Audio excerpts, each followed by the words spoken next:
what made you choose ophthalmology as a specialty? I found that oculoplasty was quite enticing for me. I was scared that I might be embarrassed, feel awkward in the open platform. Like what do people say, do I know, I don't know, they laugh at me and all this. Geopolitical issues are there for us in Northeast India, which does not prevent us but makes us a little step back.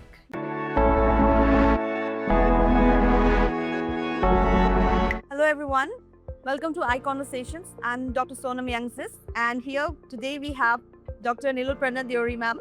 And ma'am is a very well-recognized, world-recognized pediatric ophthalmologist. And today I got to know ma'am also practices oculoplastics, and that's another aspect and another feather to her cap. And welcome ma'am. Thank you so much, Sonam, for this kind introduction. It's nice to be with you at Yosikon, and I look forward to this podcast. Ma'am, I would like to know that what made you choose ophthalmology as a specialty and maybe like PO as a subspecialty later on? As a junior resident, I was always inclined to join Obs and Gynae because I like the the fast-paced life of a gynecologist at that point of time. But then I had to choose ophthalmology, and then when I embarked on this journey and I completed my post-graduation and joined Shri Shankardeva Netralaya. It was at that point of time I was still inclined to go for another entrance exam and take up ophthalmology. But then I found that oculoplasty was quite enticing for me. So I thought that, okay, let me get into oculoplasty. And here I would like to name my mentors, Dr. Kasturi Bhattacharya and Dr. Harsha. Both of them have been main people who molded me into becoming an ophthalmologist, first of all. And then once I started off my journey as an oculoplasty surgeon, then finally I shifted to pediatrics. And this, the entire thing goes to Dr. Harsha Bhattacharya, who actually encouraged and inspired me to take up pediatric ophthalmology. And that's how it began. And I'm still pursuing my journey as pediatric ophthalmologist and learning the steps. Wonderful, ma'am. Yeah, I would also like to know, so as a person from the northeast of India, what are the challenges that you feel that you came across in your pursuit for success? You talk about Northeast India per se. We are a very small group of people, very simple-minded. We don't come forward too often. We are mostly a little behind. We are doing well, but we are very shy in that sense. And definitely that was one barrier that I had to overcome over a period of time. I was scared that I might be embarrassed, feel awkward in the open platform. Like what do people say, do I know, I don't know, they laugh at me and all this.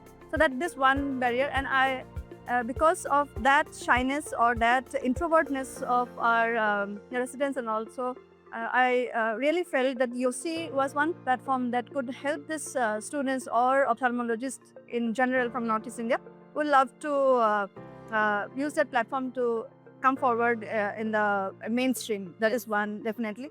And at one point of time, as we have a chicken neck towards the Northeast India, most of the communication or the transportation process was a little difficult for us. We were a little lagging behind technology in terms of internet and all those stuff.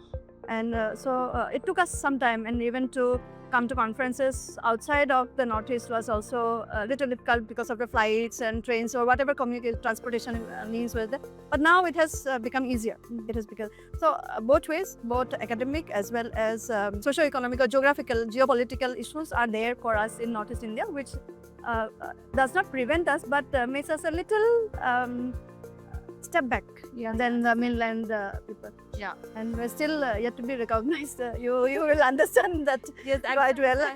But with more and more people from the northeast of India coming forward and doing so well on this platform, we feel that the representation matters. Yes.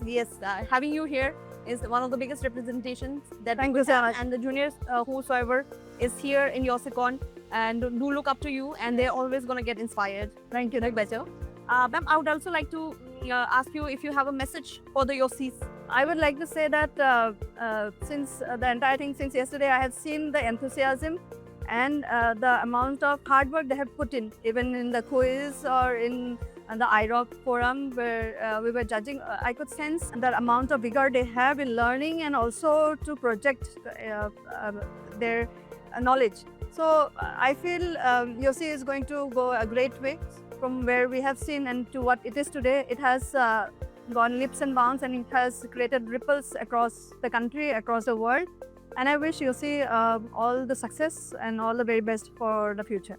Thanks for watching Eye Conversations. I'm Dr. Sonam Yangzis with our guest, Dr. Nilupenda Dori, signing off. Bye-bye.